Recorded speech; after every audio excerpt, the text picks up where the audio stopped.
Hello and welcome to the Father and Son Formula One podcast. This edition, and apologies it's a bit late, is brought to you so we can talk about the Bahrain Grand Prix. To be fair, we're in the middle of a triple header and we've just been off on holiday, so it's quite hard to keep up. Yeah.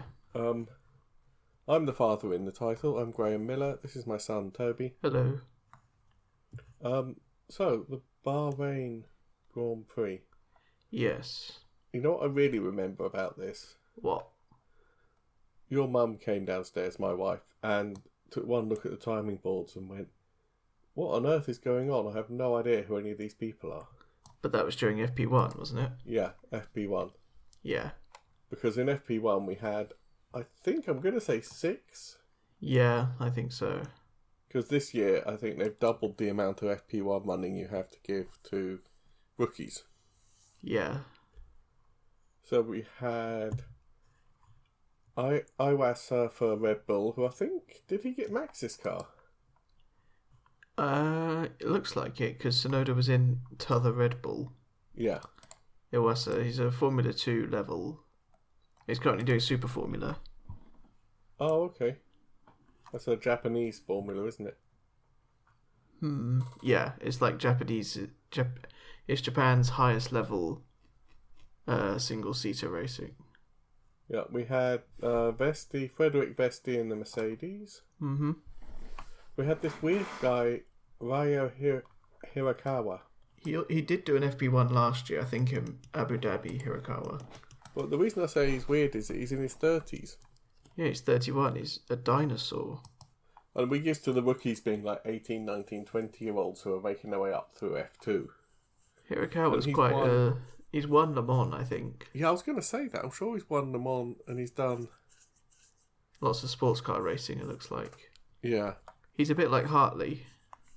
Yeah, he's just been around for ages and never quite found... Well, I mean, there's 20 seats. Yeah, and you have to want F1 above everything else to actually go for it. If you want to be a racing driver as a job, realistically, there's a lot of places you can go. And sports car racing is a pretty good one. Yeah, I mean, you have to bear in mind, how old is Ollie Behrman now? I don't even want to kind of think about it. Is that 18 or 19? I'm finding him. Where is he? 19.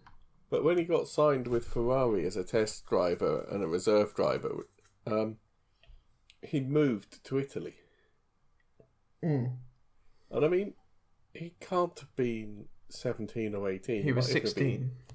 He was 16 and he went, "I want this so badly, I'm moving to a foreign country with a foreign..." Yeah, he left school. Language, yeah. I'm just looking at his Wikipedia page.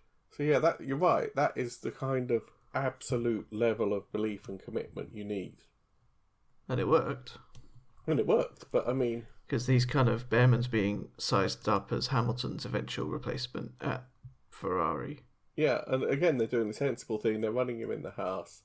He's replaced Sainz for one race and Magnussen for one race last year. Yeah. So, you know, he's doing that, but that's the kind of level of commitment. We've had Felipe Drugovich. I always feel sorry for him because Alonso's going to stay there until I don't know when. He probably wants to drive a Newey-inspired car. Yeah, at least a year. And obviously Lance Stroll is going to stay there as long as Daddy wants him. Well, there is stuff happening. Yeah. There's a lot of driver talk. Apparently the Saudis are interested in buying Aston Martin off of the Stroll family. What, the racing team or What do you mean? the whole business? I think just the racing. Oh. But I heard some other stuff as well about Verstappen, which is a whole other kettle of fish. Yeah, I think I said this a few podcasts ago. Apparently Stroll has been testing World Rally cars. Which, you know, if you want your son to be a world champion... He's had a lot of practice as well. What's that? He's had practice in F1 with rallying, going off-road. Oh. Driving through the gravel and stuff. Yeah. And then we have Bogdanovic in a Ferrari. Is he another F2 driver? Yeah, he's just moved up to F2 and he's quite kind of exciting. Okay. And then Luke Browning. Actually, Browning was the top of the rookies. Yeah. And I mean, Bogdanovic was in a Ferrari, so... Yeah, Vesti was in a Mercedes. And Iwasa was in a Red Bull, but we don't really know what that actually means. No, we're still one of the top 4 teams, however you slice it, isn't Probably it? means he was closest to his teammate as well, Browning. Yeah, where did Albon end up? 4th. No, he wasn't closest to his teammate. Yeah, but Hamilton was 3rd. Oh, Oh, yeah, Antonelli didn't get running in. No, Who else? Actually, Drogovic was like hundredths of a second away from Stroll, now that I look at it.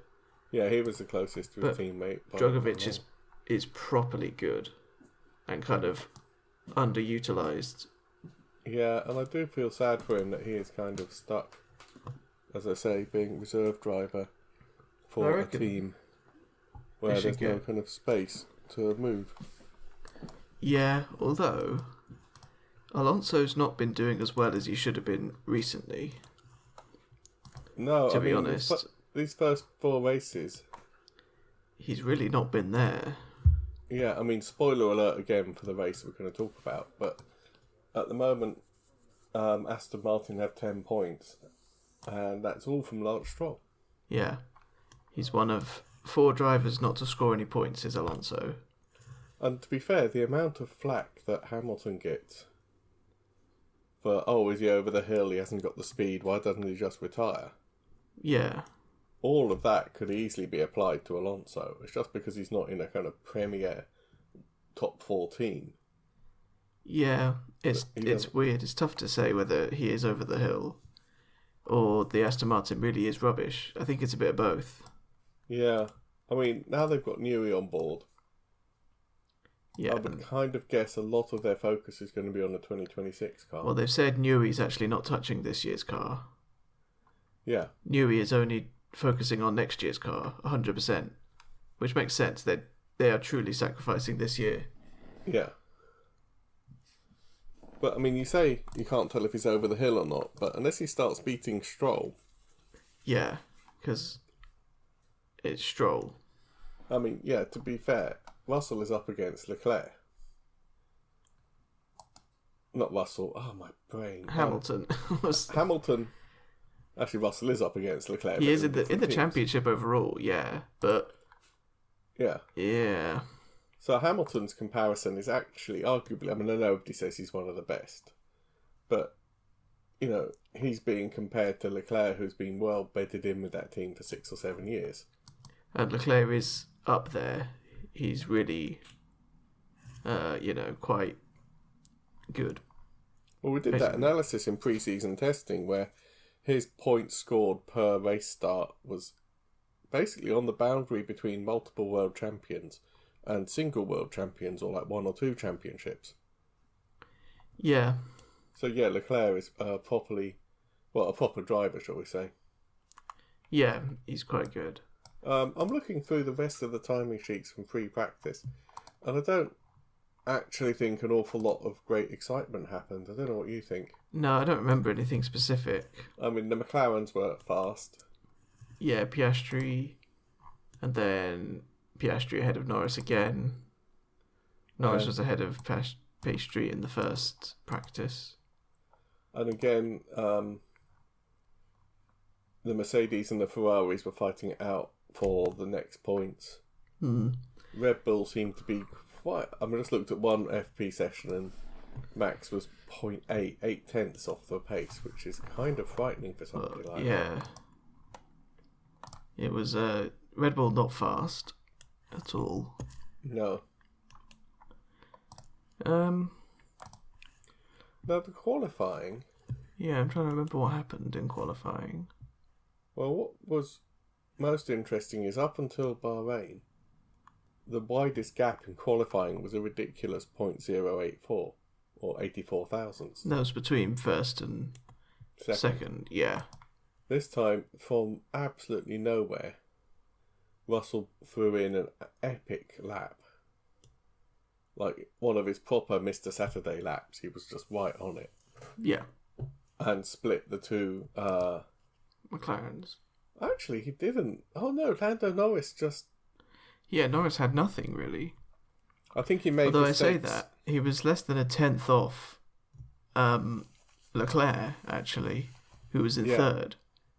So once again, it looks like he's absolutely bottled it, but it's just stupidly tight.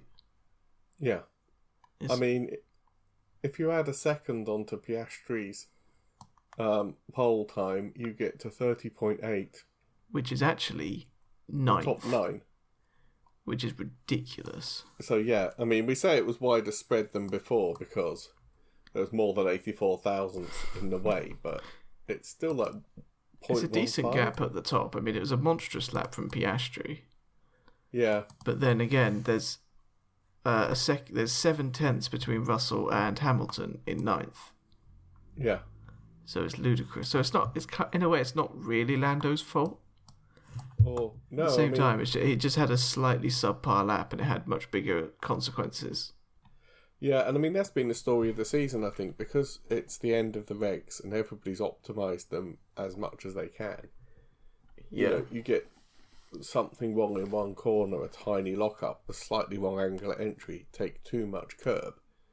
And that's easily the difference in messing up one corner can go from second to sixth. Yeah, it is. They're optimised. Yeah, I mean, a quarter of a second Lando could have lost, and that would have put him from sixth to second. Yeah. Which is kind of... But there again, the people who are ultra precise. And I mean, to be honest, seeing Russell and Leclerc up there is not that surprising. Not really, no. Because, I mean, if Russell is having a good weekend, he is exceptionally good. Yeah. Oh, I remember that now. There was a really bizarre... What were the stewards thinking? What, who was it? Hulkenberg. Yeah. Got a lap time deleted and ended up 16th. Yeah. But he had the lap time deleted 45 minutes after the session, like during Q3. Yeah. At which point Albon, who was in 16th and then would have been 15th, was already done.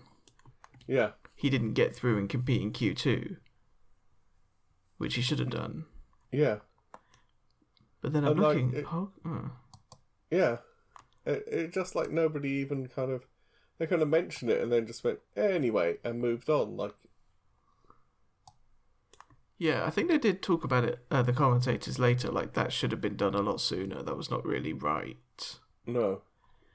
Yeah. Weird. And kind of hampered Albon's... yeah, there's like 15th down to 20th didn't set any laps. In Q2. Which is 6 drivers, it should be 5. I'm not sure what they did about Hulkenberg though, because he should have got through to Q2. Did he just not set any laps, or did he qualify 15th in Q2? I think they must have deleted his time. And just bumped him all the way back down to 16th. Yeah, because Ocon had a DNF, and I can't remember what happened to him. I don't remember what happened. Did he crash? I think he must have done, and it was just a kind of fairly, not boring crash, but not particularly violent necessarily. Yeah, I mean, it was, like I say, it was kind of, that end of the qualifying was really strange. I'm reading the actual report now, Q2. Yeah, he just went into the barriers, but it was early on. So everybody else got the run again afterwards because it was a red flag. Yeah. So it didn't really affect much. Yeah, so we had Piastri and Leclerc on the front row. Russell and Gasly, Antonelli and Norris. And then Verstappen and Sainz. And then Lewis Hamilton somehow got back in ninth. And Tsunoda made it up into Q3, which is pretty much what he needs to do after a couple of races with with Red Bull. Yeah, this was his second race in the Red Bull. Yeah. So, pretty decent. Yeah, and to be fair, Verstappen only put it on 7th, so him getting it to 10th is actually... Yeah, it's pretty good. Encouraging signs. Yeah.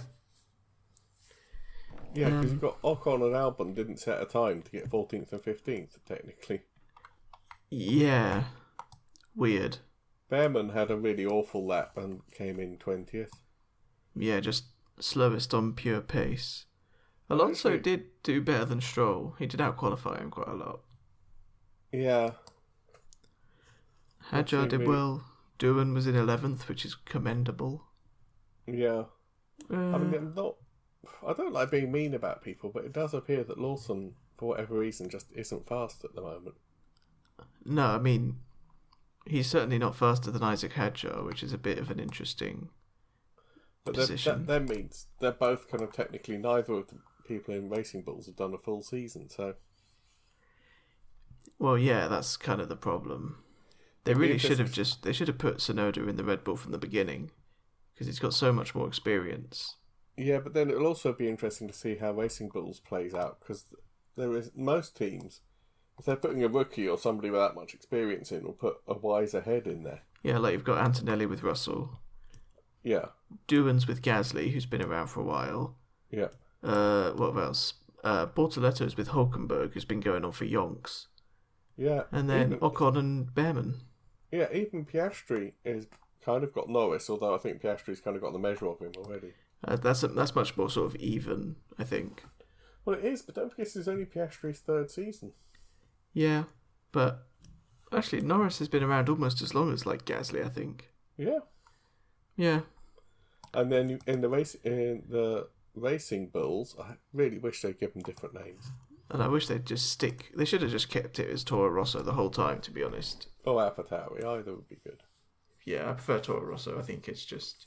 Because it is Red Bull and Italian. In the Racing Bulls, in the Minardi, you've got two rookies.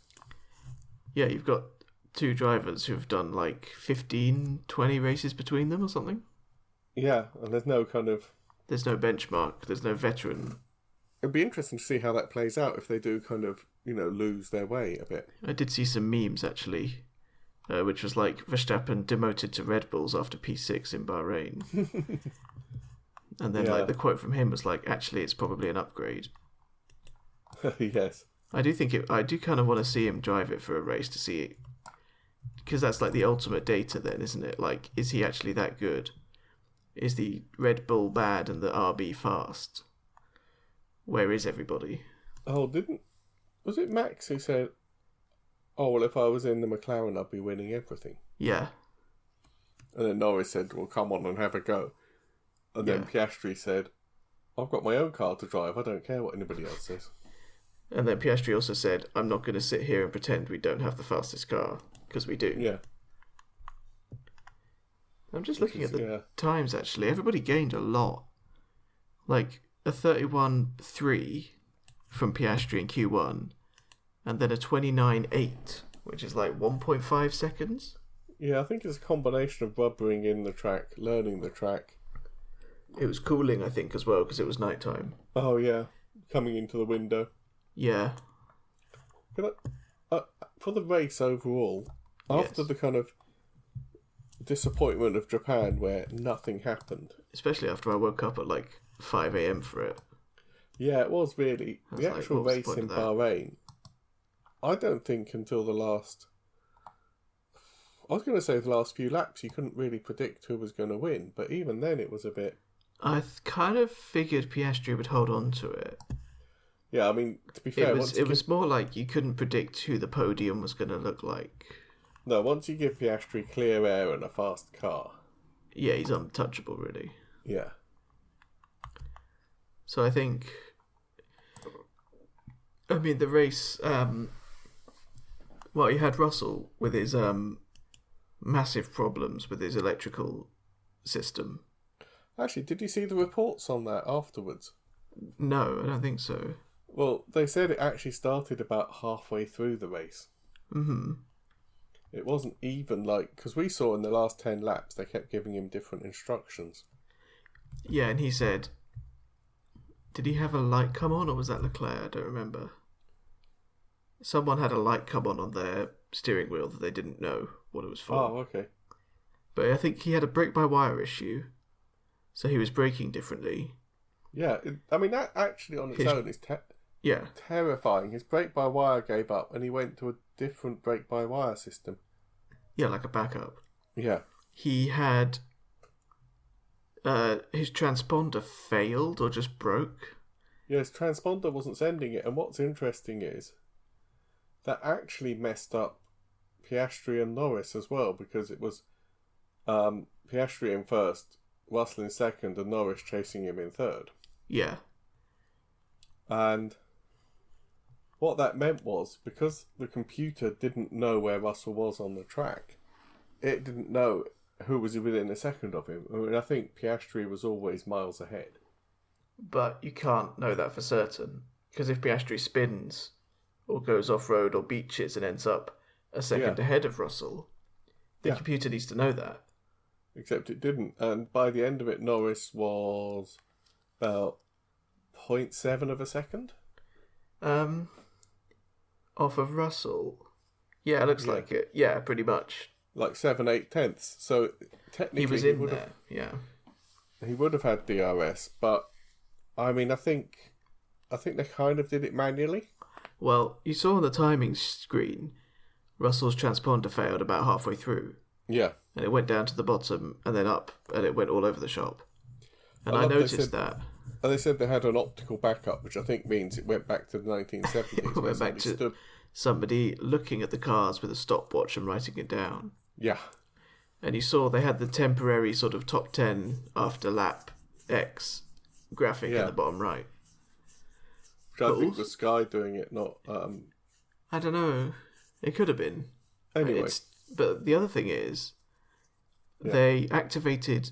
The FIA can, at their own discretion, give the drivers the ability to manually override DRS. Yep. So the FIA said the top four, because when it happened, Leclerc was actually ahead of Russell. Yeah. Or ahead of Norris, so it was him in the top three. Yep. They said those four get DRS manually. Yep. They told Oscar, who probably was just like, whatever, because I'm in front, so I'm not going to need it. Yeah. I think they told Norris because they said, you have to make sure you're within a second, otherwise we'll get in trouble. Yeah. They told Russell, who pushed the button by accident because it was a backup radio button. Yeah, it was the same button for backup radio and for DRS. Because there's only so many buttons on a steering wheel, and his electrical system was on the fritz, so that's fair enough. He opened it for he gained 0.08 of a second or something. No, what happened was he pressed it and it opened. Yeah. He gained 0.02, 0.020 of a second. Yeah. But on the same straight, he then lifted and coasted to give back 28 thousandths of a second. I thought he gave back a full 0.2, actually. No, I think he actually judged it, so he gave back, and he only actually overall lost 8 thousandths. I'm checking the FIA documents on their website because But the upshot of it was he went to the stewards after the race to say, "Oh, sorry, somebody's just kicking a dog out of my garden. It's hilarious." Okay. He went to the stewards, and because obviously he had the DRS open when he wasn't in a zone and wasn't within a second. Yeah. And they said yes, but he gave it back. And I mean, it was kind of weird because after the race, Hamilton got Driver of the Day. It has the biggest Instagram and popularity. Yeah, and he did have a good race, to be fair. Oh, he had a brilliant race. He went from 9th up to 5th. Yeah. And he had a middle stint where he did that by purely overtaking people on track. But at the same time, Ollie Behrman went from 20th to 10th to get points. Yeah. George Russell absolutely nursed that car around with not the most spectacular drive of the season, but not showy. But he's when he was managing his tyres in Belgium last year, and yes, he was underweight, but he's always been very kind of good at that sort of thing. And he actually held off Norris, who's technically the championship leader in the fastest car. Yeah. While having dodgy brakes, dodgy electrics, no DRS. It's just like... Yeah. And he did give back 0.2 of a second. Oh, right. But that's more than enough for the stewards to say, fine, no sporting advantage, it was a mistake. Yeah, and... Yeah. Also, Piastri, I mean, it's very dull for the people watching, but to do a lights to flag, basically, I know he probably wasn't leading during some of the pit stops because there was a variety of different pit stop strategies out there. It was an always evolving race. Did Antonelli lead at one point, or was that in Japan? I think it was in Japan. Yeah. I think it was... Oh, yeah, because the Ferraris were on an alternate strategy, so they led 1 and 2 for a bit, didn't they? Yeah. Yeah. So it wasn't a grand slam for Piastri, but it was close. But, I mean, to go from pole, to keep the lead into the first corner, and to come out 15 seconds ahead in, as we've said, a very close season. Yeah. That's worthy of driver of the day as well. So, not that I don't like Hamilton, but it's just like... I think Behrman was objectively the more impressive drive overall. I think, yeah, for a rookie to mess up qualifying, line up in 20th, and not just... I'm sure somebody like Lawson, he would have played pinball with the other drivers and just bounced off them. Yeah. Which would have been so entertaining. For that kind of... Oh, it's entertaining, but that kind of controlled, measured drive. Very mature, kind of like... Yeah. Legit drive. But the other thing I was going to say about DRS is that they gave it to Leclerc, but nobody ever told him. Oh. So he accidentally opened it on the straight, and they came on the radio saying, "Why the hell have I got DRS? What's going on?" And I don't know if it's the FIA not telling Ferrari, or, unfortunately, more likely, Ferrari just not telling him. Ferrari's epic strategy department. Yeah. But I don't think he got even investigated for it. I assume he did the same thing as Russell. Yeah, and if he actually didn't know, they can't actually blame him for it, to be honest. Well, there's two arguments, isn't there? One is, yeah, he didn't know, but there again, people also get disqualified for plank wear and for being underweight when they didn't know. Yeah, but that's like a technical thing rather than a procedural thing in the race. Yeah. It's complicated, and it is so many things come down to just stewards' discretion. Yeah. And like their own decisions, which is, in some ways, it's unfortunate, but it's unavoidable because you get weird situations. Yeah, it was a relatively quiet race. I mean, Alonso has said in the past, drivers are only driving at about 80%. They're not absolutely putting the cars on the ragged limit anymore because of the tyres and because of the ground effect and everything. Well, and also because they're so fast that if you make a mistake, you're just screwed then. Yeah, but we had one DNF from Sainz. Who did he bounce off to get a hole in his side pod? I think it was Tsunoda. Oh, okay. Who may have damaged his front wing as well. But Tsunoda got points. Yeah, first time since Vegas the Red Bull second driver has. Yeah. So that's pretty good news for him. I think he's going to stay there for a while. Well, they've said till the end of the year because they don't want to kind of get that reputation. Yeah, they've always said that though, haven't they? They said that to Gasly in like 2019. They gave Perez a 2-year contract. They probably said to Lawson, "Yeah, you'll be in it for ages. Don't worry about it." Yeah. So yeah. Didn't Sainz have a 5-second penalty for causing a collision? He did. I don't know if he served that. I don't believe he did. We'll see if that gets translated to a grid drop or not. Yeah, I don't know quite how they're going to do that. We had one safety car for debris on the track, but I thought the coverage was quite poor. I didn't actually see... Yeah, the coverage... Well, there was that one moment as well where both Hamilton and Leclerc overtook at the same time. Oh, yeah, but But they swapped between them. Yeah. So that we actually ended up seeing basically none of the overtakes. Yeah, we saw Hamilton pulling out on Antonelli.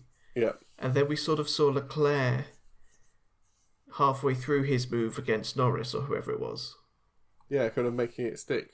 And it's like, well, what actually happened to Hamilton? And it's a bit like, it was just a bit sort of weirdly messy. Yeah. Yeah. Max had 2 really awful pit stops. Oh yeah, there was that light issue with Red Bull. A light issue on the first one, and the second one, I think his front right didn't come off properly. Yeah. And I remember Ted Kravitz actually said, "Bring back the lollipop men," which I agree with. That as well. We were all saying because it's not only is it objectively funnier and better. You're gonna lose a couple of tenths using a lollipop, but it's not gonna. But they lost like 3 or 4 seconds because the light was red, And it was both Max and Tsunoda was sat there going, well, what do I do? And then they went. Yeah. Yeah, I mean, if the lollipop man can see 4 mechanics with their hands up, flip it or lift it. No car coming down the pit lane. Yeah. Also, it's just such a iconic image I associate with sort of early noughties F1. Yeah. Even 10s. But at one point, Max Verstappen was actually running plumb last, wasn't he? Yeah. I think it's the first. They said it's the first time in since 2020 that he actually has done. Oh, a statistic that we actually looked up. I can't remember why we looked it up. Yes. But Max Verstappen has the record for the most number of days leading a world championship. Yeah. It's somewhere in the order of 1,059, because that ended in Australia this year when I think Lando Norris won. Yes, precisely. There's also... Yeah. Oh, right, with the race. Yeah. Piastri won from Russell. Norris was third on the podium. Leclerc and Hamilton were fourth and fifth, which is kind of pretty much the speed of the cars now, isn't it? Yeah, McLaren are very fast. Mercedes, Russell on a good day can give it to them. Antonelli might need a bit more. And then it's the Ferraris, sort of in that third spot, set 2.5 because of Russell. Yeah, I think the Mercedes, if Russell is absolutely on it and wringing its neck, can just about match the McLarens. Yeah. And Leclerc is not quite there with the Ferrari. It's not quite fast enough. No, it's not showing in the standings yet because Ferrari had a double DQ from China. Yeah. So, but I mean, yeah, you look at this, fourth and fifth for Leclerc and Hamilton. Yeah. And then Red Bull with Max. If that happens for another few races, Ferrari should move up to third. You really need a DQ or DNF for some other of the top 4 teams to level it out a bit. Well, I mean, McLaren have had... Let me check. Have they had double podiums for the last 3 races? They've certainly had Norris, Piastri, Verstappen, Piastri. So Piastri's won 2 out of 4 races. Yeah. And Norris has podiumed every race so far. Yeah. Which is actually quite good consistency, as much as, he did bottle it a bit in qualifying. Yeah. He actually had an uncharacteristically good start and got up to third, which is good. Might not be quite kind of world champion level, because I think someone like Verstappen or, prime Mercedes Hamilton would have won from 6th. Yeah. And that would have sort of cemented them. But it's still a good sort of... Well, it's 16 seconds behind over 57 laps. That's quite a big gap, isn't it? It is, but he was fighting. Yeah. Again, Piastri has said clean air is king. Yeah, because there was that sprint where Norris got stuck behind Stroll, wasn't there? Yeah, but he didn't do that this time, which is actually... I say that, but maybe clean air is better for the Mercedes engined cars. Because Hamilton drove the Ferrari from 9th to 5th. Behrman took the Haas from 20th to 10th. Oh, you think the Ferrari engines can follow? Or the package. Yeah, unless you're in a Sauber. Yeah. In which case, just tough luck, really. I think the Sauber has other problems. Everything else on their car. Yeah. Yeah, so that was the race result. It's very hard to get a read on the whole championship because of that double Ferrari problem. Again, 6 races, I'm saying, which will be Miami. Yeah, I think you're right, because at the moment we've got basically a top 4 of Norris and Piastri who are neck and neck, well, all intents and purposes. And then Verstappen and Russell are very, very close to them. So those are kind of... It's those 4. But there again, they have had really solid podium kind of... Yeah, runs. And then you've got Leclerc, Antonelli and Hamilton all pretty much on a par. Again, 1 DNF / 1 big win for any of those 3 will propel them. Yeah. Because, I mean, if Hamilton wins, he doubles his points total. Yeah. And shoots past Leclerc and Antonelli. And then obviously then have the eternal problem of there is no second Red Bull driver in the mix. Yeah. Apart from that, it looks like Williams and Haas are the ones who've made a real step forward. Yeah, definitely. I mean, they've both got really good driver lineups. It looks like. Yeah, they're going to be fighting for fifth, I think, the whole season. Yeah, I mean, if you look at the other drivers, which is a horrible way of looking at it, we had all 8 of the top 4 teams in the top 10 because Tsunoda came in 9th. Yeah. No, we didn't. Antonelli came in 11th out of the points. Yeah. Why did that happen? I don't remember. He just struggled, I think. Let me see. Let me read the race report. I'll talk about the rest of them while you're reading that. We had a double Haas points finish, which will cheer them up no end. They got 8th and 10th to get another 5 points. Yeah, they've done really well this season so far. Gasly was loving life in 7th. I think he qualified amazingly high up as well. Yeah, he was like 5th or something. Gasly qualified 4th. Oof. But often when you see that happen, you're just like, well, that's great, he qualified 4th. But he actually converted it into 7th on the road, which... Yeah, he held on up there. I mean, considering he got beaten by 2 McLarens, George Russell, 2 Ferraris, and Max Verstappen. He bested the rest by a long way. Yeah, and like getting beaten by those people. And actually, he was only a second and a half behind Verstappen. I think Verstappen struggled so badly. Yeah, he really did. Overtook him on the final lap. So he spent... Yeah, they actually did drag race to the line. 56 out of 57 laps holding Max Verstappen behind him, so... Well, I think Verstappen... And we might as well talk about the whole Verstappen thing. Yeah. Because he's not happy with the Red Bull. And now there are so many rumours all around about what's he going to do. Is he going to stay? Well... Is he going to... So many people have been talking about it. And he actually said... Everyone's talking about my future apart from me. Yeah, do you know who's talking about it, though? Who? Helmut Marko. Yeah. He said, really strong language. He said something like, there's a very strong concern at Red Bull that we might not be able to hold on to Verstappen. Yeah. There was something like that. It was not kind of... Oh, normally they're... they're normally kind of a bit, cautious and circumspect. And Marco isn't. He just like, yeah, I think he's going to go. Yeah. And we've said it before, it's going to have a new baby. Mm. To be honest, there's only so long you can keep flying all over the world. Yeah. Promoting the car, doing the press, doing the testing. Yeah, it's a strenuous job.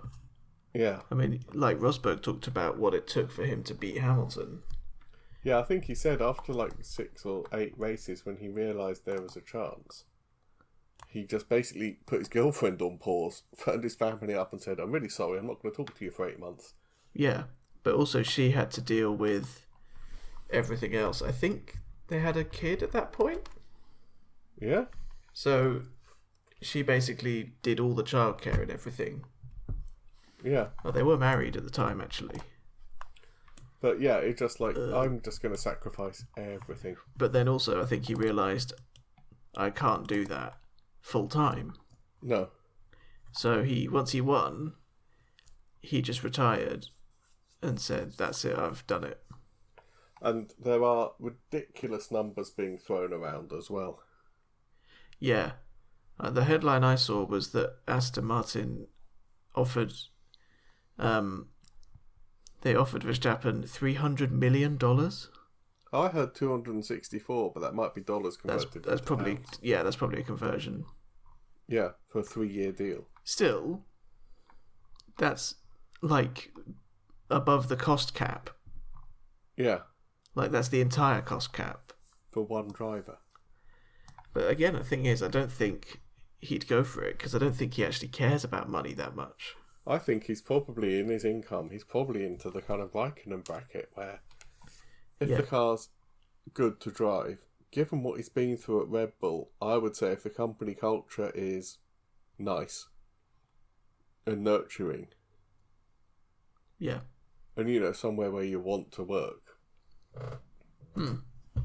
The other really big question mark is I've seen articles that literally the title of the article is Toto Wolff missed out on Verstappen once, he won't want to do it twice. Yeah. And there again, I've seen an equally valid article that says Russell has just secured his future. Well, there's all the stuff about Russell's contract and stuff. Yeah. But another thing I've seen... Yeah. Actually, Andrew Benson said it, and he's usually quite reliable. Yeah, not too kind of hysterical. Somebody said, close to Max, that he's considering taking a sabbatical for a year and then choosing to come back in 2027 based on who does well in the new regs. Oh, that is a very... Doesn't seem completely off, doesn't seem completely implausible. Actually, you know what? Yeah. That seems incredibly likely because he then gets to spend... Yeah. To be honest, if he finishes up racing in December, he'll get to spend 12, 13 months with Kelly and new baby. Yeah, who will have been born. I don't know when she's due, but it's this fairly year, soon. I think. Fairly soon, I think. Yeah. And also, he won't be going around factories with them saying, "Oh my God, we've got the best engine ever. You won't believe it." He'll actually be able to sit down, not just look at like we would, who's winning and who's losing, but he'll be able to look at the data sheets because a lot of data is available. Yeah. Would be able to, be able to actually see all the data and see what kind of engine would suit his driving style, who's on the up. Because we saw from when Mercedes started in the ground effect era, they produced an absolute dog of a car. Yeah. And to be honest, okay, they're doing better now than they were in 2022. But it took them 2 or 3 years to tame it. And they're not actually back to 2021 levels, are they? No. Well, they're kind of close-ish. But they're not, because, prior to 2021, they were easily the fastest by quite a margin. Absolutely dominant. You go back to 15, 16 and they were untouchable. Almost historical dominance. Yeah. But, yeah, I think him taking a sabbatical seems likely. Yeah, and, he's got 4 world titles already. He's got, ridiculous amounts of money in the bank. Yeah, he's probably... What's he on, 60 million a year or something? Yeah, it's got to be 50 to 60 million a year. He's like Hamilton level, I think. Yeah, easily. And to be honest, it's not just 50 or 60 million a year. If he wanted to do that, take a sabbatical, and he wanted to be involved, he could do a podcast from his home. Yeah. Or he could write art. Imagine if he just sat there once a race and just wrote his thoughts on it and what the racing was like and sent it off. Yeah. One afternoon on or one Monday morning after every weekend. Anyone will publish it, yeah. Yeah, or he'd make a fortune. Yeah. So... I've also seen people say he might go elsewhere in terms of racing. The other thing is actually sim racing he loves. Yeah, he loves racing of all sorts. It's just that he can do sim racing wherever. Yeah. Or he might... he can't really... I don't know what else sort of racing he'd do, because at his level, they're all going to be international, aren't they? Well, there's IndyCar. He could try the Indy 500 like Alonso did. Yeah, if he'd moved the family to America, yeah. Well, it's only one race. He doesn't have to do the whole season. No. The Indy 500's much more open. It's like a sort of invitational event. Yeah. Because Alonso did it once, didn't he? I think Alonso tried to do the Grand Slam, didn't he? Yeah. Has Verstappen ever won the Monaco Grand Prix? I must have done because of last year. 2023, rather. Yeah. So he could do Le Mans and the Indy 500 and try for the Triple Crown. Yeah. We don't know. And I think the thing is, he genuinely isn't thinking about it. No, and it's the same with Russell and his contract and the fact that Toto would love to get his hands on Max Verstappen. Mm. Nobody 4 races in the middle of a triple header, is thinking anything apart from Sunday afternoon. Yeah. Verstappen wants to win. Yeah. Russell wants to stay and he wants to prove himself. Yeah. And he's doing a really good job so far. Yeah, I mean, honestly, if I was Toto Wolff and Verstappen said, I'm leaving Red Bull, I'm not sure I'd take him. No. Because I don't know if he would fit with the team. And I think Russell and Antonelli are good enough that you could manage without Verstappen. Yeah. It would be a bit sort of... It might set you back a bit to accept him. As good as he is, it might sort of change everything a lot. Also, what would you do? Would you then cancel Russell's contract? Well, yeah, but that's what part of the war chest money pot would be like paying out Russell for the clause. But at the moment, Norris is on 77 and Russell's on 63. Yep. I mean, 1 second place from Russell will put him on 81. He's definitely within touching distance of the lead right now. Certainly after 4 races, yeah. Which is interesting. I mean, I think he's out driving his car more than pretty much anybody else out there. Yes. Since Antonelli's doing quite well in the same car. Yeah. You could argue Verstappen is. Since the second Red Bull at least seems to be awful to drive. And actually, whenever Verstappen's talking about it, he's never liking the car. No. He's always complaining about the balance, the braking, the turn-in, the regen, the engine braking. He's driving very well, but he's never, Piastri and Norris are like, yeah, feels great. Yeah, we know we're in the fastest car, yeah. He's not happy. Oh, I've seen lots of interviews with Lewis Hamilton as well. Yes. Apparently, apart from the culture, the language, the different steering wheel layout, etc. Yeah. All the Mercedes-powered cars use Carbon Industries brakes. Yeah. And they have a different braking profile to the Brembos that are on the Ferrari. Mm. So as he put it, I've had 15 years of experience, which, quick mental arithmetic, must be a good 300 races minimum. Yeah. On CI brakes. And people have actually got the charts. Yeah. Like the plots, and that his braking profile has now changed in the Ferrari. So he's actually had to teach himself to brake a bit earlier and a bit harder, because that's what the Brembos prefer. Yeah. And he said he actually has to use a bit of engine braking, which he never had to on the Mercedes engined cars. Yeah. But I mean, 300 odd races, and he's like, and he said, normally I'm used to just changing the car to suit my driving style, but now I'm having to change the way I drive. Yeah. In order to get the most out of it. And we saw that actually to come right back to Bahrain.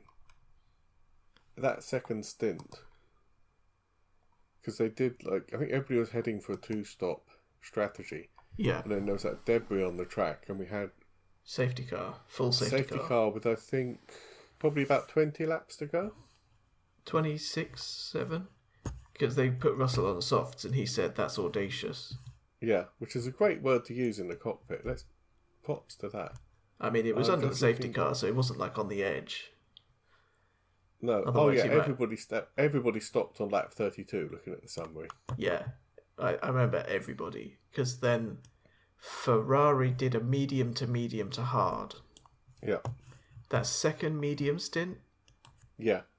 And he actually said, Lewis said in interviews, that second stint I learned more about the car than I had done in the first 3 race weekends. Yeah, he was and you could see flying. Absolutely old Lewis Hamilton. It was like, oh, he's 7 seconds behind. 3 seconds. Oh, he's up. Oh, he's passed. It was just like, yeah, you bang, saw bang, bang. him in the background of other cars overtaking and battling. He just gaining. Yeah. It was just, yeah. But yeah, it's really interesting that, things we had the whole X1 debacle, and obviously the steering wheels arranged differently, and yeah, it'll take time. I do also think the language and getting used to a dummy and everything, but I also do think Sainz might be struggling the other direction. Yeah. Because he went from a Ferrari to a Mercedes powered car. Yeah, and ultimately, I think it's also what did for Ricciardo going to McLaren. Yeah. Because he'd had a Renault-engined Red Bull to a Renault-engined Renault, obviously, but then to the Mercedes-powered McLaren, and he really struggled. He couldn't actually adapt his driving style in the same way that Hamilton has done. Yeah. So is it? Yeah, it's interesting. It's very kind of minor differences, but, as we said at the beginning of this podcast, yeah, a tenth of a second here or there can actually mean loads of places in qualifying. Well, by that same metric, a tiny difference, like who makes the brakes, can make a few hundredths of a second difference, which can be a few places now. Yeah, easily. So, and when you go from like an RB to something as bizarre to drive as the Red Bull, it's no wonder both Lawson and Tsunoda struggled so much. Even though they're kind of in the same stable. They are, but the RB hasn't had Max telling them to put more front end on for years. No. They've had a sort of rotating cast of drivers, and I think they've kept it pretty normal, almost. What, the Racing Bulls? Yeah, I mean, I think it's just it's not set up in the same way as the the Red Bull, necessarily. Yeah. It is weird. The whole thing is really... It's impossible to sort of predict anything because there's so many hundreds of factors that go into every, corner, even. Yeah, and I kind of... In some ways, I miss the 70s and 80s because you had, like, a turbo era where you had some turbo and some naturally aspirated cars. Yeah. And, you had people were trying things. Manufacturers would, like... Oh, who was it who built the upside-down hovercraft where they actually put skirts on the car and sucked it into the ground? Could be... It wasn't Lotus, because Colin Chapman got really annoyed at it. I think it might have been a Williams? It was Williams or Tyrrell or somebody. Tyrrell did the six-wheeled. Could have been them as well. I don't remember off the top of my head, but yeah. I mean, and now it's like... I've actually seen technical documents for Ferrari's updates, and they've had to tell the FIA that they're, adding 3mm to the width of the Venturi tunnel, and have now got 4 bizarre aero fingers on the edge of the floor where there were 3 before. Yeah. It has tightened up a lot. But you also get stuff like the DAS on the Mercedes a while ago. Yeah, they do find little loopholes and things that haven't been legislated for. Even, I guess, the bendy wings on the McLaren. Yeah, that's a big... When are they going to tighten up the bendy wings? I think they have done, haven't they? Oh, and they're still the fastest. They had the same sort of under-the-table gentleman's agreement as Ferrari did, where the FIA said, look, McLaren, tighten them up. We won't penalise you, but you have to tighten them up. Well, the same thing happened with the first ever ground effect car. Yeah. Because it came out and it was terrifyingly fast. Yeah. And then they just kind of had a word with the FIA. And I think it was still legal, but the team agreed not to run it. Yeah, something like that. It was a really odd kind of language they used. Yeah. I mean, Ground Effect got banned at some point after that for being too fast. And also fly-by-wire systems. Oh. Because there was... there was a system... I think it might even have been as late as the Schumacher era, where you could independently control all 4 brakes. So when you turn the steering wheel into a corner, it would take off the brakes. So like if you're turning right, it would brake the right-hand side of the car harder and let the left-hand side of the car roll a little. Yes. And it would literally throw the car into the corner. Mm. But there again, obviously the danger then is that, the speed goes up and up and up, and nobody's making tracks with bigger runoff areas and stronger barriers. Yeah. So it is. I think, I remember sort of like adaptive suspension and stuff. Yeah, and traction control on the Williams in the late 90s. And they banned that because it was too easy to drive and too quick. Yeah, and it just becomes you basically just planted your foot, turned the wheel, and the car just stuck. Although some of the double-stacked rear diffusers were like that as well, weren't they? Yeah, Vettel loved a really stable rear end. And when they banned it for the hybrid era, he got beaten by Ricciardo. Yeah. And he really struggled, Vettel, in that Red Bull.